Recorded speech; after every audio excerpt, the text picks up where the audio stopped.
Hello coders, operating system के lecture number 15 के अंदर आपका स्वागत है। तो फ्रेंड्स, आज हम बिल्कुल डिटेल के अंदर बात करने वाले अपने हाइब्रिड आर्किटेक्चर के बारे में। तो फ्रेंड्स, आपके यूनिवर्सिटी एग्जाम्स के पॉइंट ऑफ व्यू से बिल्कुल इंपॉर्टेंट क्वेश्चन है। तो फटाफट अपनी वीडियो को स्टार्ट करते हैं। उससे पहले गाइस आपको बता देता हूं कि जो ओवरव्यू आपको दे रखा है, गाइस अगर आपको कोई भी पार्ट पढ़ना हो इस वीडियो के अंदर तो गाइस नीचे टाइम स्टैम्प्स दिए गए हैं, वहां पर जाकर आप कोई भी पार्ट देख सकते हैं। तो वीडियो को स्टार्ट करते हैं। देखिए फ्रेंड्स, सबसे पहले बात कर रहे थे अपने हाइब्रिड आर्किटेक्चर के बारे में कि हाइब्रिड आर्किटेक्चर होता क्या है। गाइस बिल्कुल डिटेल नोट्स है, पॉइंट टू पॉइंट बात की गई है। तो फ्रेंड्स, नोट्स आपको टेलीग्राम चैनल पे मिल जाएंगे, वहां से जाके आप नोट्स को एक्सेस कर सकते हैं। तो देखिए, देखते हैं हाइब्रिड आर्किटेक्चर होता क्या है। तो सबसे पहला पॉइंट यहां पर दिया गया है, hybrid architecture is a OS architecture. जो आपका हाइब्रिड आर्किटेक्चर है वो गाइस एक ऑपरेटिंग सिस्टम का आर्किटेक्चर है। अभी गाइस ये आर्किटेक्चर क्या होता है, देखिए आपके पास मान लीजिए खाली प्लॉट है। इस खाली प्लॉट के अंदर आपको एक घर बनवाना है। तो घर बनवाने के लिए आपको गाइस हर एक चीज का पता होना चाहिए कि कहां पर आपको किचन बनवानी है, कहां पर आपको बाथरूम बनवाना है, कहां पर बेडरूम बनवाना है। तो ये चीज पता करने के लिए गाइस आप एक पर्सन के पास जाते हैं एंड उस पर्सन को क्या बोलते हैं, हम आर्किटेक्चर बोलते हैं,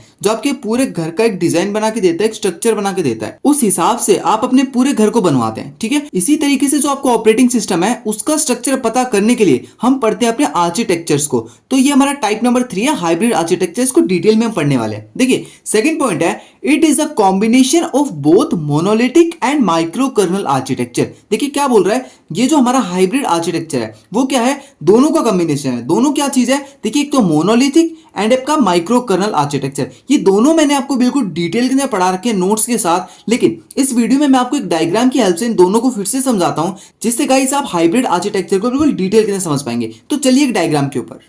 तो देखिए फ्रेंड्स, ये डायग्राम मैंने आपके लिए बना रखा है। तो सबसे पहले समझते हैं मोनोलिथिक आर्किटेक्चर होता क्या है। देखिए जो मोनोलिथिक आर्किटेक्चर होता है उसके अंदर जो ऑपरेटिंग सिस्टम, ये आपको बाहर जो वाला जो ब्लैक बॉक्स दिखाई दे रहा है, ये क्या आपका ओएस, एंड ओएस के अंदर आपको एक कर्नल नाम की चीज दिखाई दे रही है। ये कर्नल क्या है गाइस, आपकी सबसे इंपॉर्टेंट चीज है। आपके पूरे ऑपरेटिंग सिस्टम को चलाने वाली चीज क्या होती है, कर्नल होती है। एंड जो हमारा मोनोलिथिक ओएस होता है, या फिर कह सकते हैं जो हमारा मोनोलिथिक आर्किटेक्चर होता है, उसके अंदर क्या होता है, जो हमारे कर्नल के अंदर सभी चीजें इंबेड होती है। मतलब एक कर्नल के अंदर हर एक चीज आपको मिलेगी। प्रोसेस मैनेजमेंट का मॉड्यूल मिलेगा, मेमोरी मैनेजमेंट मिलेगी, हार्डवेयर मैनेजमेंट मिलेगी, device driver, file system, system service या फिर नेटवर्क प्रोटोकॉल्स, ये सभी चीजें आपके कर्नल के अंदर दे के रखते हैं। ठीक है, यहां तक चीज समझ में आई। अब देखिए ये सभी चीजें आपकी कर्नल के अंदर दे के रखते हैं। तो फ्रेंड्स देखिए, अगर आपके पास सारी चीजें एक जगह पर होगी तो आप अपना टास्क इनको देंगे, ये सारे मिलकर आपका टास्क कंप्लीट करेंगे एंड आपको रिटर्न कर देंगे। तो गाइस क्या है, जो मोनोलिथिक ओएस है वो बहुत फास्ट ओएस है, मतलब इसकी परफॉर्मेंस बहुत ज्यादा अच्छी है। ठीक है,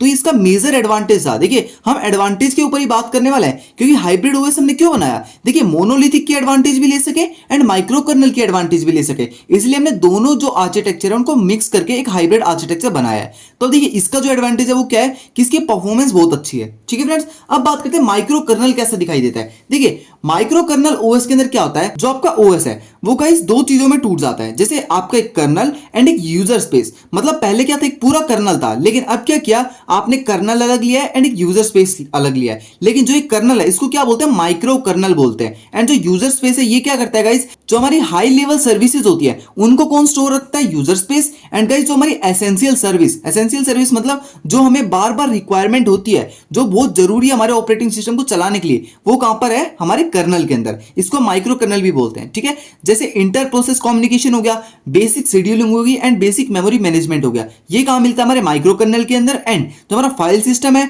डिवाइस ड्राइवर है एंड नेटवर्क सर्विस है, ये हमारा कहां होता है, यूजर स्पेस के अंदर। तो हम कह सकते हैं, देखिए आपने क्या किया, जो हमारे कर्नल को कुछ ऐसी चीजें दी, मतलब एसेंशियल चीजें जो बार बार रिक्वायरमेंट पड़ती है, वो हमारा कर्नल स्टोर रखेगा। एंड जो आपका यूजर स्पेस है वो क्या करेगा, कुछ ऐसी चीजों को रखता है जो हमें बहुत कम रिक्वायरमेंट होती है, लेकिन जो साथ के साथ क्या करता है, हर चीज को मैनेज करता है, वो कहां है, आपके यूजर स्पेस के अंदर। तो इस तरीके से हम इसके अंदर क्या कर सकते हैं, हम मॉडिफिकेशन बहुत अच्छा कर सकते हैं। अगर मान लीजिए आपको यूजर स्पेस के अंदर कुछ डालना हो तो आप यूजर स्पेस को खोलेंगे, लेकिन वही मैं बात करूं मोनोलिथिक के अंदर आपको कुछ ऐड करना हो तो आपको इन सभी चीजों को दोबारा देखना पड़ेगा, उसके बाद आप इसके अंदर कुछ ऐड कर सकते हैं। लेकिन जो आपका माइक्रो कर्नल है उसका एक एडवांटेज क्या है कि आप इसके अंदर मॉड्यूलैरिटी अच्छी ला सकते हैं, मतलब इसको अपडेट कर सकते हैं, इसके अंदर नई सर्विसेज डाल सकते हैं बहुत इजी तरीके से बिना किसी कॉम्प्लेक्सिटी के। तो हम कह सकते हैं कि हाइब्रिड हमने क्यों बनाया, देखिए जो आपका मोनोलिथिक है उसका तो हम परफॉर्मेंस ले लेंगे, एंड जो आपका माइक्रो कर्नल है उसकी हम मॉड्यूलरिटी ले लेंगे। इन दोनों चीज को एम्बेड कर कर हमने बनाया एक हाइब्रिड ओएस। ये हाइब्रिड ओएस क्या है गाइस, इस चीज को समझते हैं। देखिए आपके पास एक यूजर स्पेस है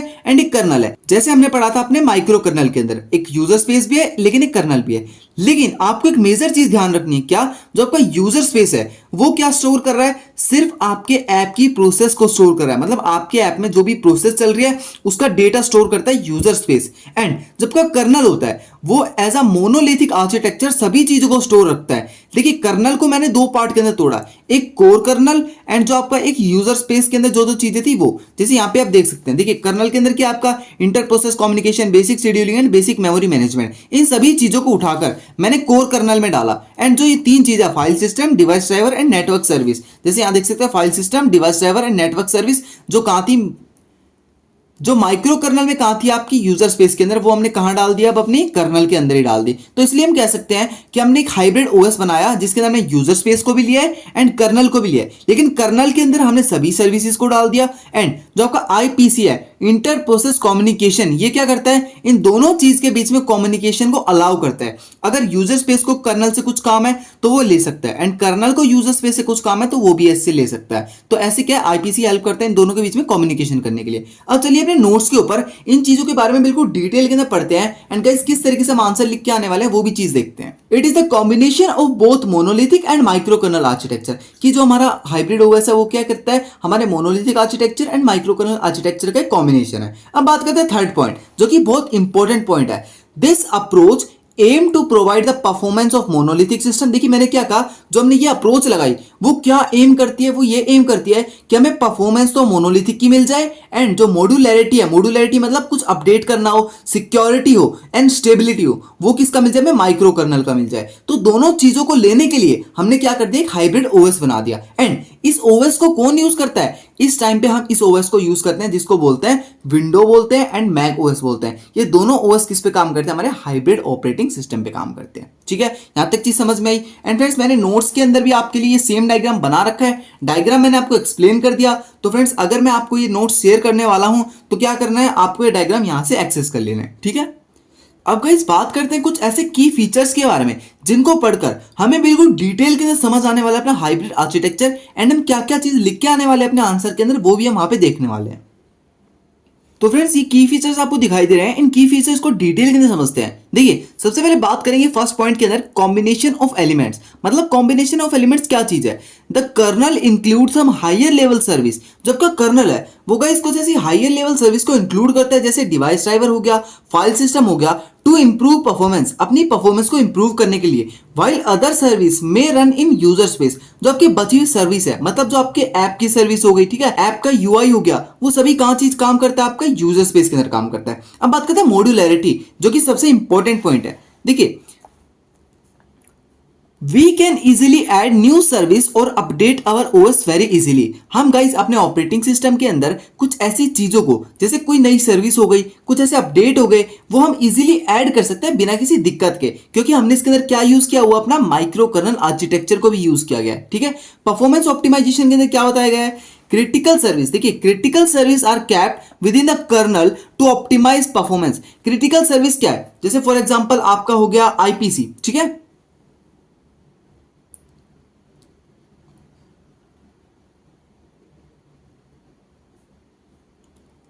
बेसिक शेड्यूलिंग हो गई, और गाइस आपका हो गया मान लीजिए बेसिक मेमोरी मैनेजमेंट। ये सभी चीजें क्या आपकी क्रिटिकल सर्विस, वो कहां पर होती हैं गाइस, आपकी कर्नल के अंदर होती है, टू ऑप्टिमाइज परफॉर्मेंस, आपकी परफॉर्मेंस को ऑप्टिमाइज करने के लिए। वाइल नॉन क्रिटिकल सर्विस में be run in user space, और जब आपकी नॉन क्रिटिकल सर्विस होती है वो कहां पर रन करती है, आपकी यूजर स्पेस के अंदर रन करती है। ठीक है, यहां तक ये समझ में आई। अब बात करते हैं इनहैंस सिक्योरिटी एंड स्टेबिलिटी।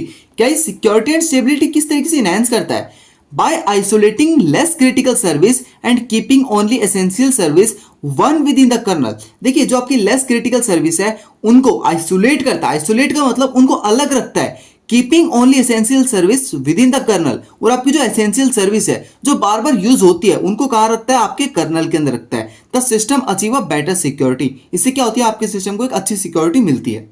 जैसे मैं आपको एग्जांपल देता हूं, मान लीजिए आप पबजी खेल रहे हैं, ठीक है, एक जगह पबजी खेल रहे हैं एंड एक जगह आप अपने बैंक से पेमेंट कर रहे हैं। तो जो आपका पबजी ऐप है वो आपके बैंक के ऐप के बारे में कुछ नहीं जानता, कि आपके कंप्यूटर में और क्या हो रहा है, लेकिन जो आपका बैंक का ऐप है वो भी पबजी के बारे में कुछ नहीं जानता कि पबजी कैसे चल रहा है, इसके ऐप ऑफ कोड कुछ भी नहीं दिखाई देता। इसलिए हम आइसोलेट कर देते हैं दोनों ऐप को आपस में, ना वो इसका डेटा ले सकता है ना वो उसका डेटा ले सकता है। तो इससे क्या होती है, सिक्योरिटी बहुत अच्छी हो जाती है। ठीक है, अब बात करते हैं एडवांटेज एंड डिसएडवांटेज के बारे में। देखिए friends, advantage of hybrid architectures क्या है। देखिए फर्स्ट पॉइंट है isolate certain service in user space. जो आपके यूजर स्पेस के अंदर कुछ ऐसी सर्विस होती है उनको क्या करता है, आइसोलेट कर देता है टू इनहेंस सिक्योरिटी, आपकी सिक्योरिटी को इनहेंस करने के लिए। जैसे फॉर एग्जांपल मैंने आपको बताया कि पबजी एंड आपको एक बैंक का एग्जांपल दिया था, ठीक है, उस तरीके से आपका सेम काम चलता है।